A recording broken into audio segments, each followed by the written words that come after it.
이제 바울이 로마에 가기 전에 이제 마지막으로 자신이 왜 이런 신문을 받고 있는지, 왜 유대인들에게 그 박해를 받고 있는지, 지금 이 재판을 받고 있는 이유가 무엇인지에 대해서 이제 마지막으로 말할 기회를 얻게 됩니다. 특별히 유대인의 왕으로 세움을 받았던 그 아그리빠 왕이 그 앞에 쓰므로 이제 그 유대 왕이라고 하는 자, 엄밀히 말하면 이게 그 첫 하나님의 이스라엘 백성들의 왕이었던 사울로부터 시작됐던 그 왕들 중에 마지막 왕이 이 아그리빠 왕입니다. 근데 이게 마지막 왕이거든요.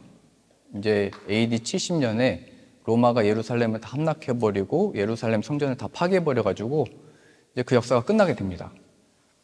그 장구한 역사, 긴 역사, 하나님이 또 허락해 주셔서 세웠던 그 이스라엘의 이제 역사가 끝나는 이제 시점이 다가오고 있는 것입니다. 어떻게 보면 오늘의 이 말씀이 유대 왕으로 하여금 마지막 회개의 기회를 주고 있는 것이고요. 이스라엘 전체의 이 역사, 나중에 우리가 이스라엘 역사를 아시다시피 한 나라가 북이스라엘 남유다가 나눠지고 북이스라엘이 먼저 망했다가 남유다가 망하고 나중에 남유다가 포로 귀환해서 들어와서 지금 세월이 한참 지나서 이제 다시 유대인의 왕으로서 이 아그리빠가 하나님 앞에 이 민족이 회개하고 하나님께 돌아가자, 하나님께 돌이키자, 이게 왕의 역할이었는데, 그러나 그가 끝까지 이 신앙을 갖지 못하고 회개하지 못하고 다 멸망당하더라, 그 역사가 끝나더라, 이걸 보여주고 있습니다. 그런 의미에서 바울은 더 이 자기 민족을 향한 간절한 마음으로, 이 민족이 하나님 앞에 구원받기를 간절한 마음으로 이 왕에게 이 복음을 전했겠죠.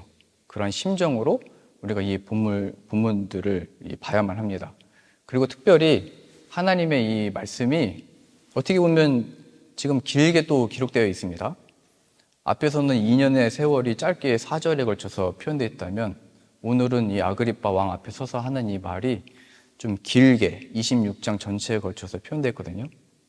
이 말은 우리가 영화에서 볼 때도 마찬가지지만 스토리가 갑자기 빨라지는 부분은 그 줄거리를 보여주려고 하는 것이고, 갑자기 시간이 멈춰서서 대화가 많아지면 그 인물에 대한 묘사입니다. 그의 심리, 성격, 그가 가지고 있는 어떤 마음의 표현입니다. 그래서 여기에서 이 아그리빠가 어떤 마음을 가지고 있는지, 또 이 바울이 어떠한 심정으로 지금 이 자리에 서서 이 복음을 전하고 있는지 잘 보셔야 됩니다.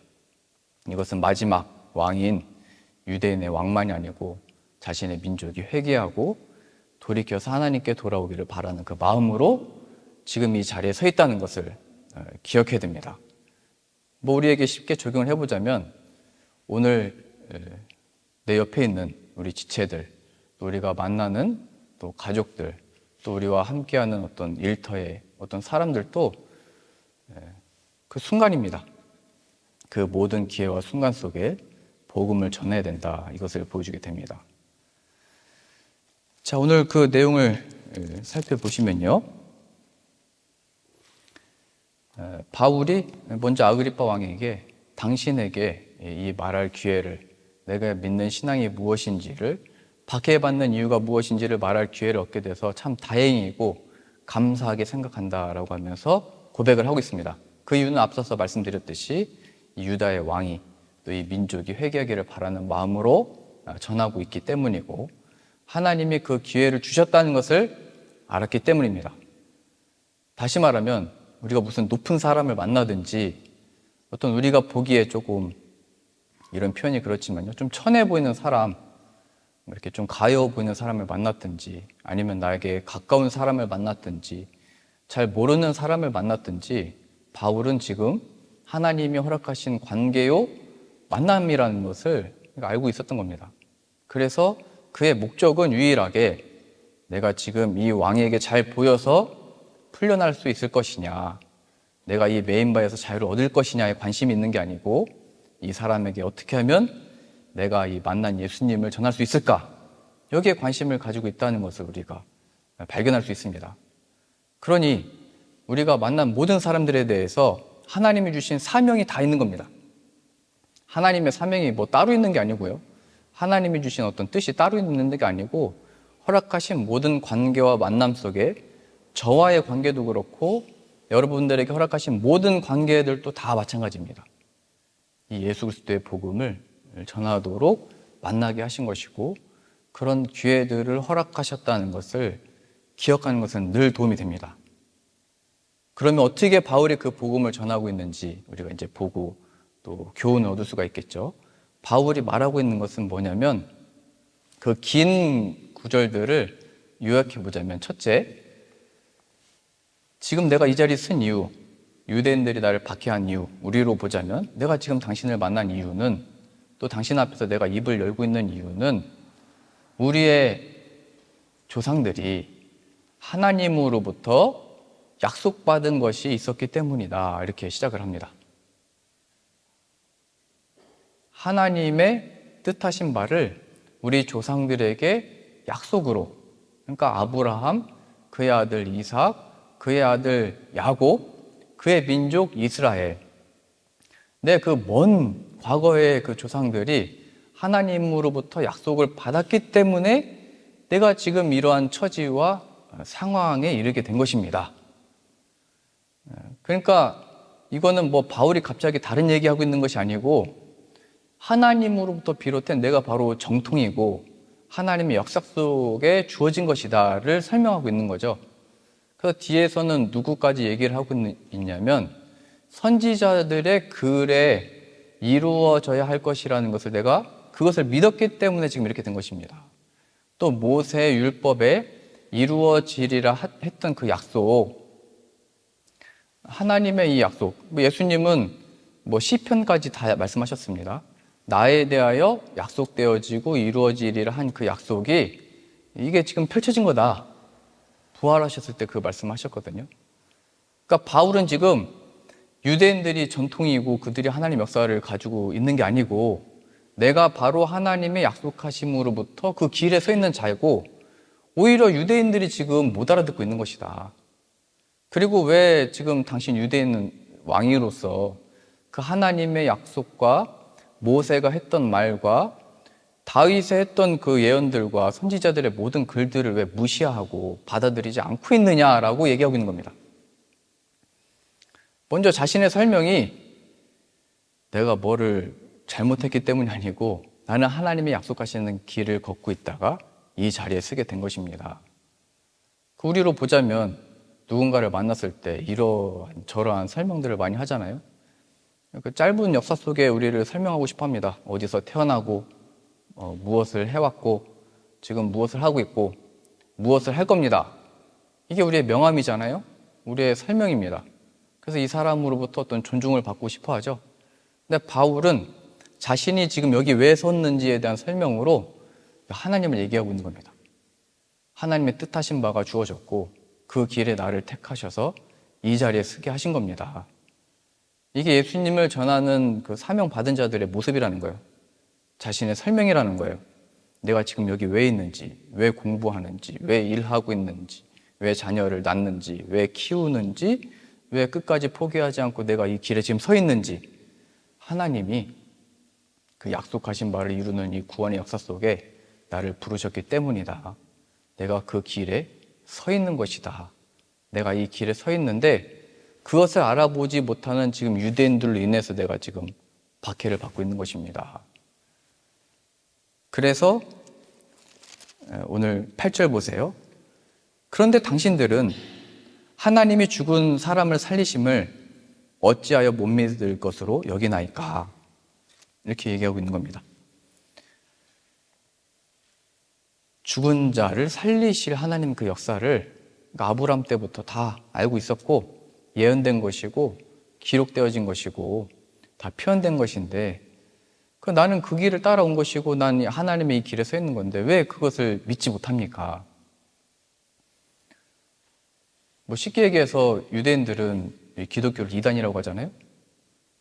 근데 우리 기독교에서 이단은 예수 그리스도의 성육신을 거부하는 것, 예수님이 참 하나님이시면서 참 인간인 것을 거부하는 것, 이 삼위일체를 거부하는 것, 이게 가장 중요한 세 가지의 이단의 분별법입니다. 그러니까 기독교로 보자면 유대인들이 예수님을 그냥 하나의 랍비, 선지자 이 정도로만 이해를 하잖아요. 그러니까 그게 이단인 겁니다. 그 다음에 그 이슬람도 예수 그리스도를 하나의 그냥 선지자로만 보잖아요. 그게 이단인 겁니다.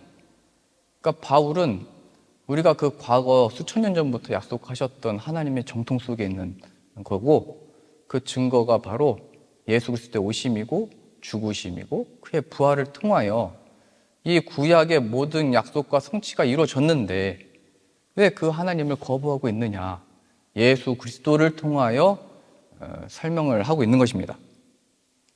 당신들은 하나님이 죽은 사람을 살리심을 어찌하여 못 믿을 것으로 여기시나이까? 그러니까 우리가 누군가를 만났을 때 예수님을 전하잖아요. 그냥 그거는 예수님이 죽음에서 부활하셨다. 이것도 뭐 훌륭한 전도의 방법이지만 바울이 하고 있는 방법을 잘 보셔야 됩니다. 이거는 지금 나만 하고 있는 얘기가 아니고 한국의 역사로만 봐도 뭐 100년 전부터 한국에 복음이 뿌려지고 선교사들이 들어와서 복음을 전했던 거잖아요. 지금 나만 지금 갑자기 뭐 예수님 만나서 전하는 게 아니고 그 목숨도 아끼지 아니하면서 이루어졌던 많은 사람들의 순교를 통해서 이루어졌던 거다. 이게 하나님이 실제가 아니라면 누가 왜 이렇게 순교를 하겠느냐. 그런데 그 약속은 우리 한국 사람만이 아니고 해외의 많은 선교사들이 발견했던 예수님이고 인류 역사 속에서 뭐 다윗까지도 가는 것이고 모세까지 가는 것이고 지금 아브라함까지 다 가고 있는 것입니다. 지금 우리만 모여서 이렇게 하고 있는 게 아니고 하나님의 이 천국에서 만날 우리의 믿음의 이 선배들, 많은 그 사람들이 다 증인들이었고 이 시대에는 우리가 증인이 되는 것입니다. 그러니까 우리 편이 적다고 생각할 필요가 없습니다. 물론 이 세상에서 우리가 뭐 우리 편이 적은 것처럼 보일 수 있지만 하나님으로 보자면 하나님 나라에서는 우리 편이 많은 겁니다. 그런데 하나님의 시대마다 하나님의 편에 있던 사람은 한두 명이었죠. 뭐 여기 지금 바울이 얘기하고 있듯이 아브라함, 뭐 이삭, 야곱, 뭐 시대의 한 명이잖아요.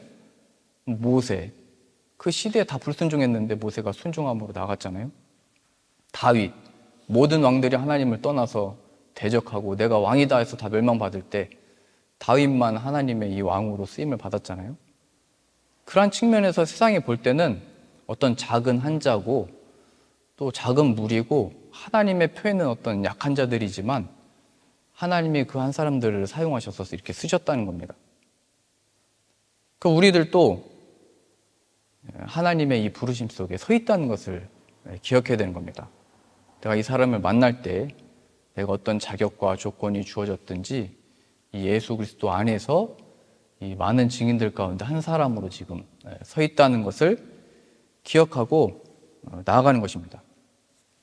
이러한 측면에서 우리가 성경의 어떤 가르침이나 어떤 성경의 이 복음을 전하고 예수님을 전할 때 우리의 어떤 그 감각이나 어떤 기분이나 내가 무슨 갑자기 뭘 이렇게 말씀을 받은 걸로 이렇게 그냥 쉽게 말하면 안 되는 겁니다. 성경이 전체가 말하고 있는 것이 무엇인지, 이 말씀을 통해서 하나님의 뜻하신 바가 무엇인지의 바탕 속에서 마치 지금 바울이 그 속에서 말하고 있듯이 예수 그리스도는 갑자기 내가 어떤 느낌으로 내가 오늘 어떤 뭐 그를 만났다, 그를 경험했다, 그를 체험했다 이런 어떤 단순한 이야기가 아니고 과거부터 약속되어졌던 그 예수님을 나도 만난 것이고 이러한 근거들 속에서 전해지는 것입니다.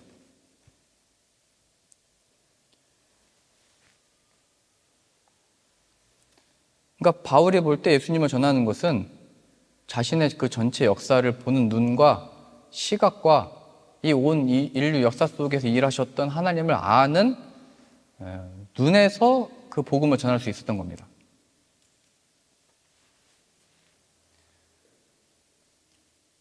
그 하나의 맥이 뭐냐면 바로 예수 그리스도입니다. 예수 그리스도. 성경 지식을 많이 알고 공부를 많이 했다 이런 걸 말하고 있는 게 아니고요. 그 과거 아브라함 때부터 약속하셨던 그 하나님의 그 역사가 바로 예수 그리스도가 그 믿음의 실체였고 예수 그리스도 안에 한 맥이 주어졌다는 것을 알고 예수님을 전하게 된 것입니다. 우리가 무슨 경험을 했든 어떤 체험을 했든 어떤 회개를 했든 그게 중요한 게 아닙니다. 그것의 근원이 된 이 예수 그리스도를 발견하고 예수님을 증언하기 위하여 그런 체험들과 경험들과 과거의 역사들을 공부하게 하셨다는 것을 아는 게 중요한 겁니다. 그래서 지금 바울이 자신이 경험한 것을 말하고 있는 게 아니고 자신이 무엇을 지금까지 해왔는지를 말하고 있는 것이 아니고 과거부터 약속하셨던 그 예수 그리스도를 내가 지금 이렇게 만나서 나는 그 예수 그리스도를 전하고 있는데 왜 당신들은 그 예수 그리스도를 믿지 못하는 겁니까? 라고 깨우치고 있는 것입니다. 바울의 가장 큰 전환점이 바로 예수 그리스도라는 거예요. 자신이 유대인의 가장 엄한 파, 그 바리새파였지만 그가 하나님에 대해서 가장 잘 안다고 생각을 했지만 그래도 결국은 하나님을 거부하고 대적하는 자였다라는 것을 예수님을 만나고서야 알게 된 겁니다. 자신이 가장 잘하고 있는 줄 알았는데 모든 것이 잘못됐다는 것을 발견한 거예요. 예수님을 만나고 나서. 하나님의 뜻이 예수 그리스도였는데 나는 그 예수 그리스도 없이 자신의 열심과 자신의 의와 내가 만들어낸 이 거룩으로서 하나님께 구원을 받을 수 있다는 착각에 빠졌다는 거예요.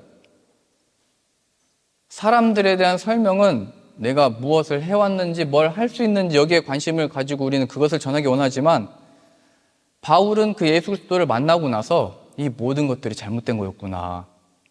나로 하여금 왜 회개케 하신 것인지, 나로 하여금 왜 예수 그리스도를 만나게 하신 것인지, 나로 하여금 왜 이 길에 서게 하신 것인지를 예수 그리스도 안에서 발견하게 된 것이고 자신의 온 설명이 예수님이 돼버린 겁니다.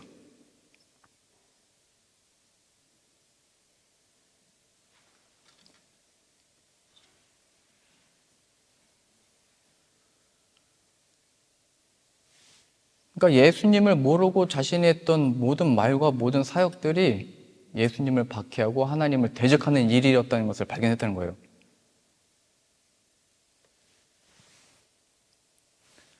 그러니까 충분히 우리가 예수님을 듣고 배우고 알고 깨닫고 고백하고 이제 사역에 임해야 된다는 겁니다. 우리가 지난번 그 예비집사 교육 때도 디모데 전서의 말씀을 보면서 교회의 감독을 뽑을 때, 직분자를 뽑을 때 이런 자를 뽑아라. 또 이런 자는 뽑으면 안 된다. 이런 게 써 있었습니다. 그 중에 한 가지가 뭐였냐면 새로 입교한 자들을 직분 주지 말아라. 이게 써 있었습니다.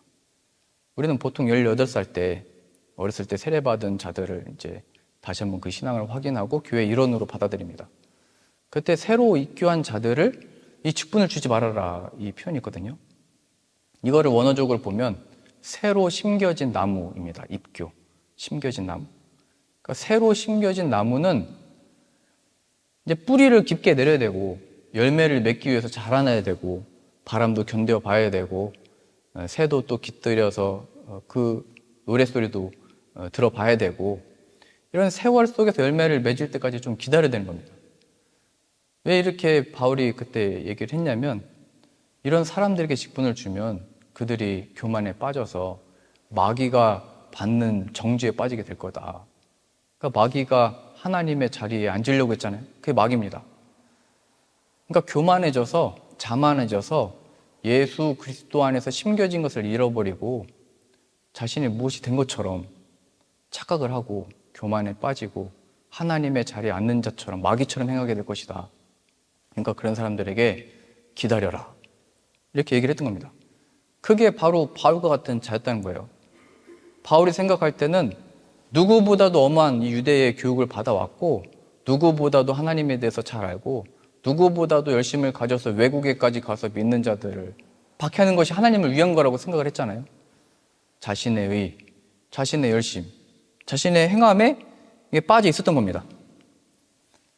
그래서 이 바울이 예수님이 찾아오셨을 때 그가 즉시로 예수님을 전해야 되는 거구나 깨닫고 나서 예수님 전하고자 했을 때 막 3년 동안 또 예루살렘에 갔다가도 자기를 자꾸 죽이려고 하니까 자신의 다소 고향으로 숨어 있다가 수년 동안 그렇게 숨어서 지낸 겁니다. 나는 이제 예수님을 만났으니까 복음을 전해야 되는데 자신이 원하는 대로 하나님 쓰시지 않고 겸손케 하시고 예수 그리스도 안에서 뿌리를 내리게 하시고 예수님 안에서 자라도록 그 두는 기간이 있었다는 거예요. 그때 바나바가 이제 찾아와가지고 안디옥 교회에 데려가서 1년 동안 같이 목회를 하잖아요. 그러니까 예수 그리스도를 믿기 전이든지 믿은 후에도 이 예수 그리스도에 대한 신앙이 무엇인지 충분히 배우고 충분히 묵상하고 충분히 고백하고 충분히 이 배우는 이 과정들이 필요하다는 것을 보여주게 됩니다.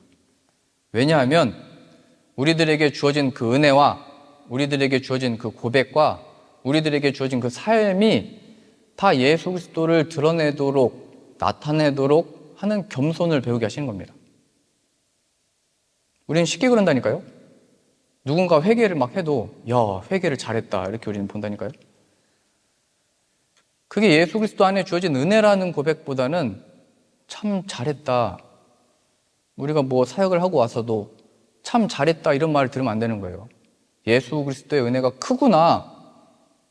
어떻게 저런 사람들을 하나님이 사용하셔서 이렇게 일하시냐. 이게 또 하나님 영광 받으신다는 얘기예요. 아니 바울같이 하나님을 대적하는 자도 쓰임받는구나. 이게 은혜라는 거라고 설명하고 있다니까요. 그러한 측면에서 너무 바르고 착하고 우리 아까 이기준 성우님하고 얘기를 했지만 너무 이렇게 화도 안 내고 이렇게 산 사람들은 하나님 앞에 사실 이렇게 말할 게 없잖아요. 내가 무슨 죄를 졌는지 뭘 잘못했는지도 속인 적도 없고 뭘 거짓말을 한 적도 없고 정직하고 바르게 살아왔는데 그런데 성경은 또 하나님은 우리의 중심을 다 아시기 때문에 그 죄가 무엇인지를 다 꺼집어냅니다. 그 자만 네가 정직하고 바르고 옳다 여기느냐 그 교만과 자만을 다 꺼집어내시는 겁니다. 낱낱이 다 밝히셔서 예수 그리스도의 보혈 앞에 다 꺼집어내시는 겁니다. 그래서 예수님을 만난 것도 하나님의 은혜요 회개의 은혜를 주신 것도 그 하나님의 기적이고 내가 이 하나님을 증언하는 일도 예수님을 전하는 일도 하나님의 값없는 은혜로 인한 것입니다. 나에게 주어진 이 모든 것들이 그러합니다. 이 고백을 만들어내시는 겁니다. 그래서 지금 바울은 과거의 모든 역사 속에 내가 배워왔고 알아왔던 이 모든 것들을 귀하게 여기고 하나님을 위해서 유익한 것으로 여겼는데 이제는 예수 그리스도를 아는 것이 가장 고귀하다는 것을 고상하다는 것을 귀하다는 것을 내가 알게 됐다. 예수 그리스도 없이 가지고 있던 그 지식이 다 허무한 것이요 지나갈 것이요 썩어질 것이요 나를 자만하게 했던 지식이라는 것을 알기 때문에 예수님이 없는 모든 것은 배설물로 내가 여겼습니다. 이렇게 얘기했던 겁니다. 우리가 준비한 어떤 실력과 연구와 노력과 업적이 그냥 의미 없다는 말이 아닙니다. 예수 그리스도 없으면 그러하다는 겁니다.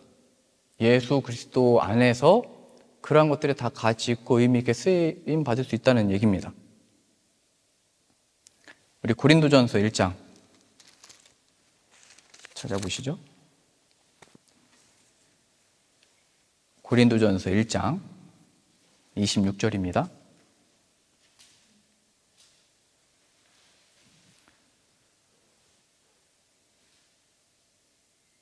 형제들아 너희를 부르심을 보라. 육체를 따라 지혜로운 자가 많지 아니하며 능한 자가 많지 아니하며 문벌 좋은 자가 많지 아니하도다. 초기 기독교에서는 그래 했습니다. 가난하고 배우지 못하고 문벌 좋은 자, 여튼 그 능력 있는 가문에서 나온 사람들이 적었습니다. 27절이요. 그러나 하나님께서 세상에 미련한 것들을 택하사 지혜 있는 자들을 부끄럽게 하려 하시고 세상에 약한 것들을 택하사 강한 것들을 부끄럽게 하려 하시며 하나님께서 세상에 천한 것들과 멸시받는 것들과 없는 것들을 택하사 있는 것들을 폐하려 하시나니 이는 아무 육체도 하나님 앞에서 자랑하지 못하게 하려 하심이라. 초대교회 때 시대나 하나님이 첫 그 믿음의 조상이라고 했던 아브라함을 택했을 때나 똑같았습니다. 하나님은 그 애굽의 바로 왕을 택한 것이 아니고 아브라함을 택했죠. 하나님의 능력을 나타내려면은 힘 있는 왕을 택해가지고 바로야 나를 위해서 나를 나타내라 이렇게 하시면 되는데 그게 아니라 그 당시 때 남자의 어떤 역할을 못하는 자를 택해가지고 자녀 없는 자를 택해서 그 하나님 역사를 이뤄내신 겁니다. 그러니까 하나님의 이루는 역사 속에서 내가 힘을 가져야 되고 능력을 가져야 되고 내가 나한테 주십시오 이렇게 하는 기도는 하나님이 하시는 구원의 역사가 무엇인지를 오해하고 있는 겁니다. 성경이 가르치고 있는 것은 내가 능력을 갖춰서 나를 쓰시겠다고 말씀하시는 게 아니고 내 능력이 무엇인지를 너를 통해서 나타내겠다 이 얘기하고 있는 겁니다.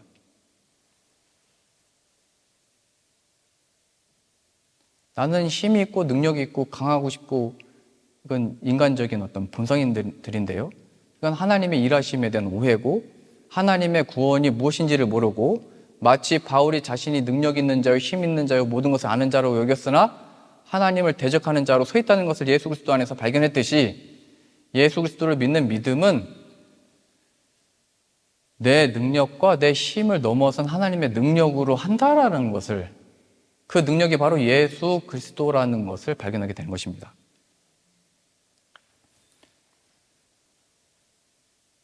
(29절이요) 이는 아무 육체도 하나님 앞에서 자랑하지 못하게 하려 하심이라. 너희는 하나님으로부터 나서 그리스도 예수 안에 있고 예수는 하나님으로부터 나와서 중요합니다. 우리에게 지혜와 의로움과 거룩함과 구원함이 되셨으니 기록된 바 자랑하는 자는 주 안에서 자랑하라 함과 같게 하려 함이라. 지혜, 의로움, 거룩함, 구원함이 나왔잖아요. 세상에 내가 가진 어떤 지혜로서가 아니고 지금 성경이 계속 말하고 있는 것은 우리가 능력이 있어야 된다, 없어야 된다 이걸 말하고 있는 게 아닙니다. 내가 지혜가 있든지 없든지 나의 지혜로 우리의 이 세상의 지혜로 일하시는 분이 아니고 하나님의 지혜를 발견한 자다. 그것이 바로 예수는 하나님으로부터 나와서 우리에게 예수님이 지혜가 되셨다. 하나님의 온 충만한 지혜가 천지 만물을 지으신 그 지혜가 죄인을 살려내고 구원하시는 그 지혜가 아들을 통하여 구원하시는 그 지혜가 우리 인간으로부터 나온 지혜가 아니고 하나님께 속한 지혜다. 이것을 나타나기 위하여 지혜 대신 예수 그리스도를 우리들에게 보내주셨다는 거예요. 그래서 예수 그리스도를 전한다는 것은 지혜가 하나님께 있습니다의 고백으로 나와야 된다는 거예요. 또 무슨 하나님 우리들에게 특별한 지혜를 주셨든지 그 지혜를 사용해서 예수 그리스도 안에 있는 지혜를 주셨기 때문에 내가 이 지혜로 하나님께 드릴 수 있었습니다. 이렇게 영광을 돌릴 수 있다는 거예요.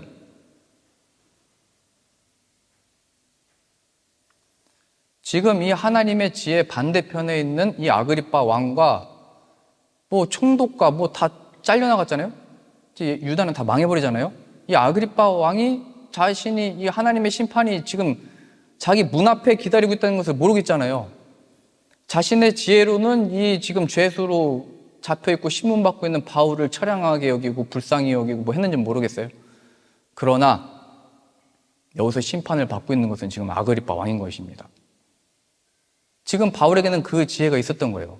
예수 그리스도 없으면 하나님의 그 심판과 진노가 지금 당신을 향하고 있다. 예수 그리스도 안에 그 지혜를 우리가 얻게 된 겁니다. 세상 사람들은 자신이 판결을 내리고 자신이 결정권자인 것처럼 서 있지만 결국 그 사람들도 법 아래에 있는 사람들입니다. 자신이 법 위로 올라가려고 하면 다 불법을 행하는 자들이고 하나님 앞에 심판이 기다리고 있는 것이고 모든 통치자들과 정치인들과 모든 뭐 대통령이든 뭐든 하나님이 다 잘라내신 겁니다. 하나님의 손과 권위 아래에 있는 것입니다.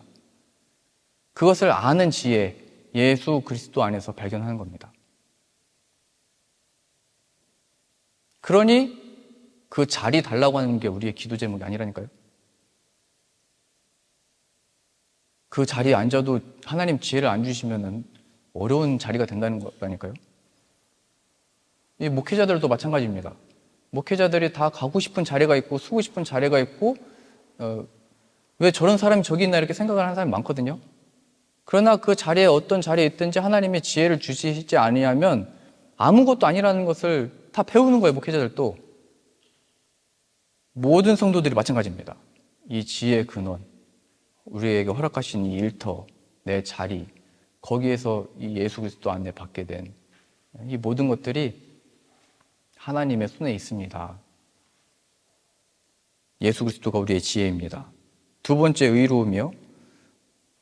바울은 전에는 자신이 의롭다고 생각을 했습니다. 저 세리들과 저 창녀들과 다르게 해주시니 감사합니다. 늘 바리새인들이 그렇게 기도를 했잖아요. 저 나쁜 놈들과는 다르게 우리를 세워주셔서 감사합니다. 우리는 저 죄인들의 피와는 섞이지 않고 저 사마리아 사람들하고는 다르게 순결하게 우리가 아브라함의 자손으로서 지금 여기 서 있습니다. 감사합니다. 그런데 그걸 다 예수 그리스도 안에서 아무것도 아니라는 것을 깨닫게 되는 거잖아요. 그래서 우리가 우리 된 이 신자, 성도됨, 예수님의 그 사람 된 것은 예수님으로 의를 입었기 때문이다. 우리의 죄가 예수 그리스도 안에서 다 드러났는데 그 예수님으로 옷 입음으로 그 죄가 가림을 받고 있는 것이다. 그 예수님을 전하는 것으로 이 의로움이 또 주어지는 것입니다. 예수님이 대신 십자가에서 죽으심으로 인하여 내가 나음을 입을 수 있었습니다. 거룩함. 겉모습은 다 왕의 권위와 총독의 권위와 대제사장이 옷을 입고 나와서 바리새인들과 사두개인의 서기관의 어떤 옷을 입고 나와가지고 또 여기 나와서 가운을 입고 나와가지고 내가 겉은 가릴 수가 있겠죠. 그러나 그 속은 다 우리가 알고 있습니다. 사람이 어떤 존재인지, 인간이 어떤 존재인지 다 그런 역사가 지금 다 나오고 있잖아요. 그 거룩함이 오직 예수 그리스도 안에 있다. 그러니까 우리들의 겉모습을 보고 어떻게 그렇게 진실되고 정직하고 양심이 바르고 그렇게 살아가냐, 착하냐 할 때 우리의 거룩함은, 나의 거룩함은 예수 그리스도밖에 없다. 이렇게 하도록 우리들에게 그렇게 허락하신다는 거예요. 구원함이 되셨으니 예수 그리스도가 우리의 구원의 이유다. 내가 선하기 때문에, 착하기 때문에. 그래서 저도 어렸을 때 이 찬양 좋아했는데요. 돈으로도 못 가요, 하나님 나라. 지식으로 못 가요, 어여뻐도 못 가요, 하나님 나라. 이 찬양을 귀학교에서 즐겨 불렀거든요. 그러니까 오늘 이렇게 얘기하는 겁니다. 지금 내가 이 자리에 쓰게 된 것은 하나님의 약속이 주어졌기 때문인데 그 약속이 바로 예수 그리스도 안에서 실현된 것이다.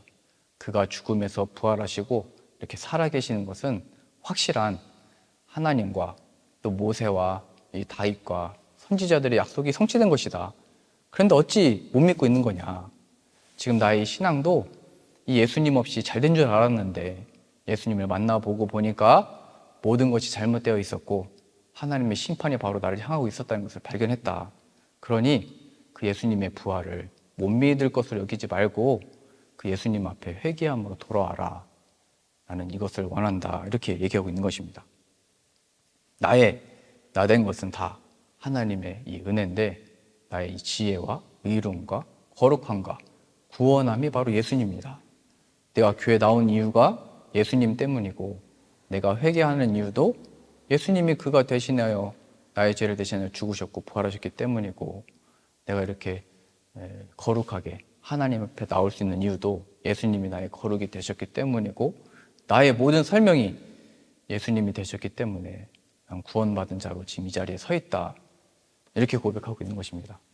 그러니 우리가 어떤 기회를 얻게 되든지 어떤 자리를 또 얻게 되든지 무슨 실력을 가지고 있든지 예수 그리스도 안에서 허락되어진 이 하나님의 예수 그리스도 안에 담겨있는 지혜와 의로움과 거룩함과 구원함을 예수 그리스도 안에서 발견하고 예수님을 전하고 높이는 저 여러분들 다 되실 수 있기를 소망합니다.